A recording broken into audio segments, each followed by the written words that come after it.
Hi, this is Daniel O'Connor from Warpit. This is about the NHS Scotland story from a Warpit point of view.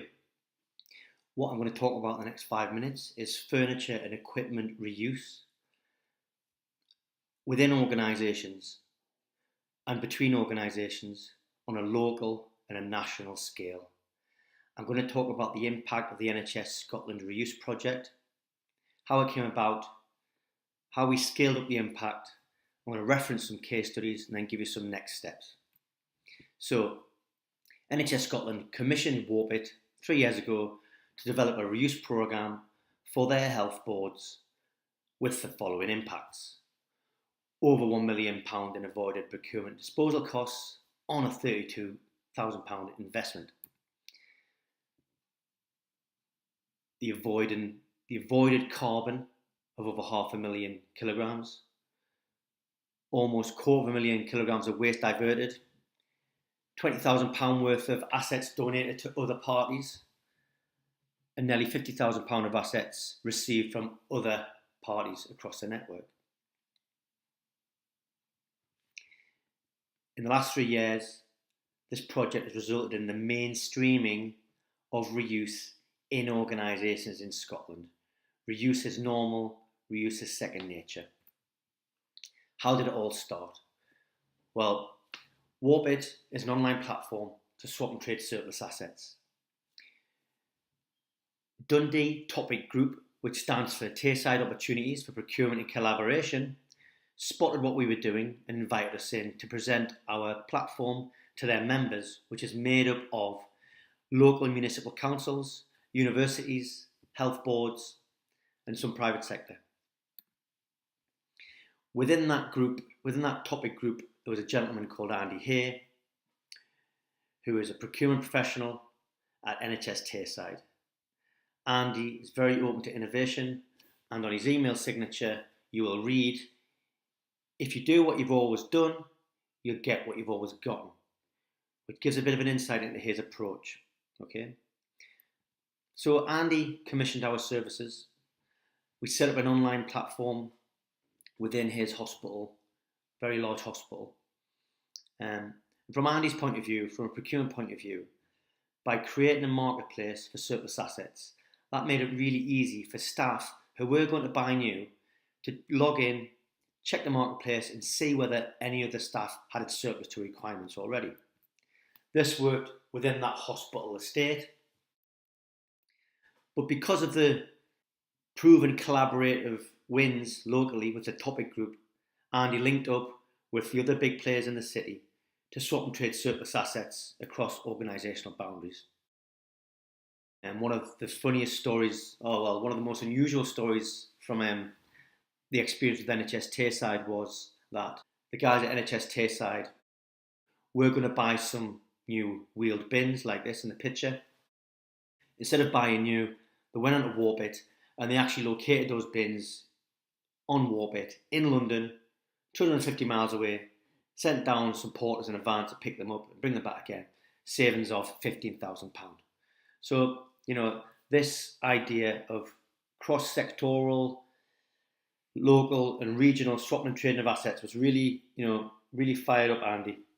Now, at the same time, because of word of mouth, we were getting invited by other forward-thinking health boards in Scotland to come in and pitch our services with the intention of repeating that model.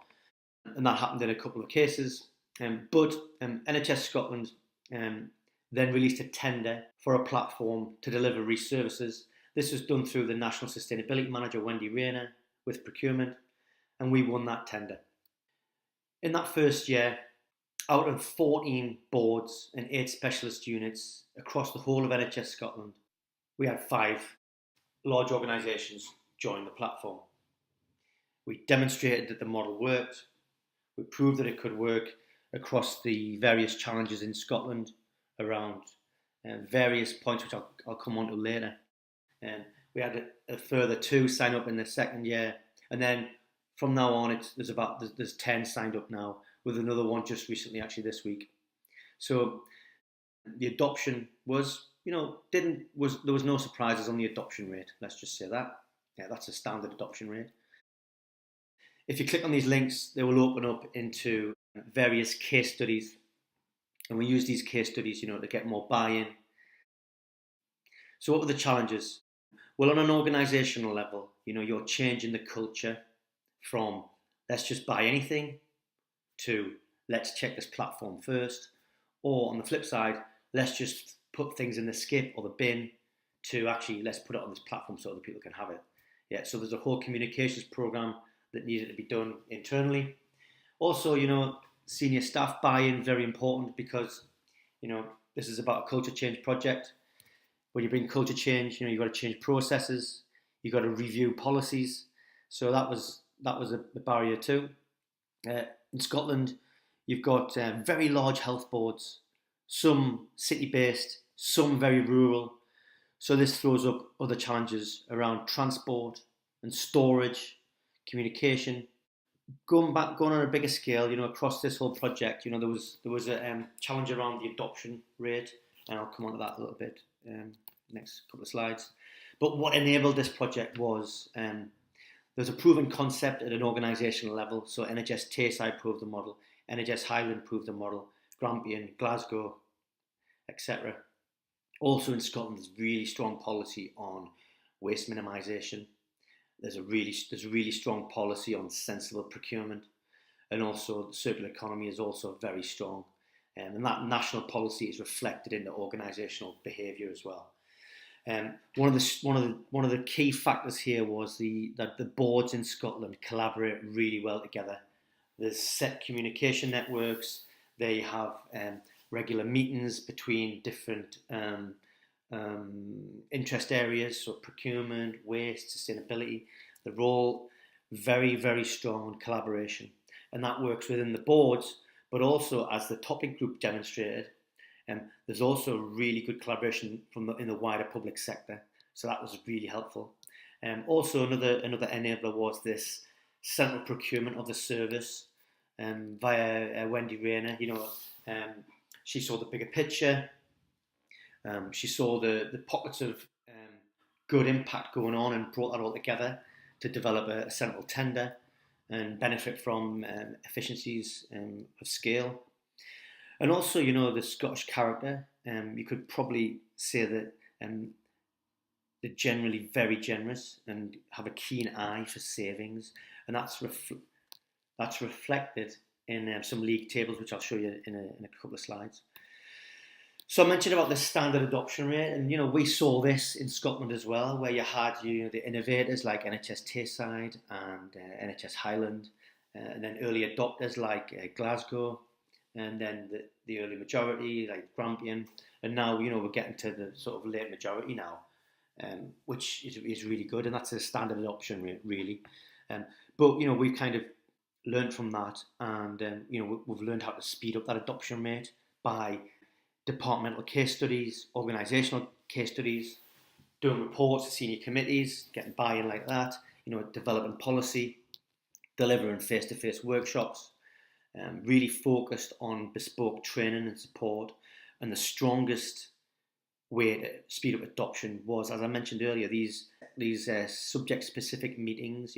Everybody's talking about what they're doing, what wins they've had, and the word of mouth chatter at these meetings was probably the main way to speed up the adoption of the platform. So there was also a wider impact to this project, because we had, virtually the whole of Scotland covered with our platform on the NHS. That influenced other sectors. So within the system, we now got 80% of the universities, 60% of municipal councils, and as I said earlier, Scotland is very well represented on our platform from a savings point of view.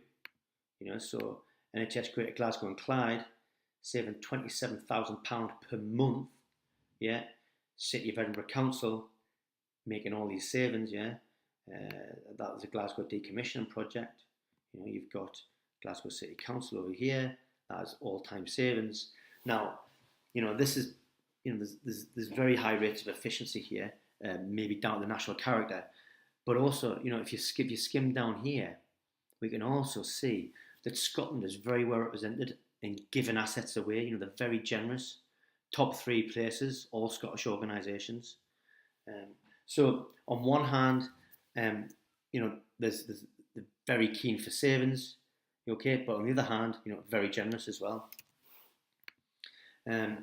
So you can download this PowerPoint that I'm going through just below, okay, where you can see different case studies into the regions in Scotland where this platform is being used extensively.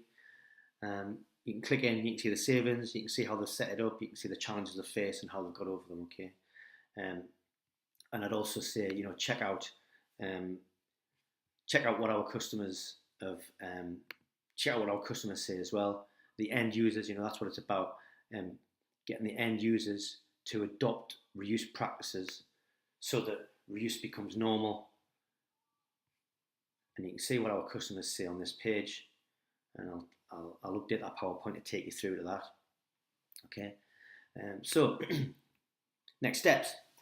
Personally, within Warpit, you know, we've set a target to get all the boards on board by the end of this year onto the system, and we're also taking a wider look at upstream where we can improve the incidence of repair, remanufacture and upcycling opportunities in-house within the organisation, but also out into the community as well. So thanks for your time. If this is of interest, drop me an email and we can get a conversation going. Have a good evening.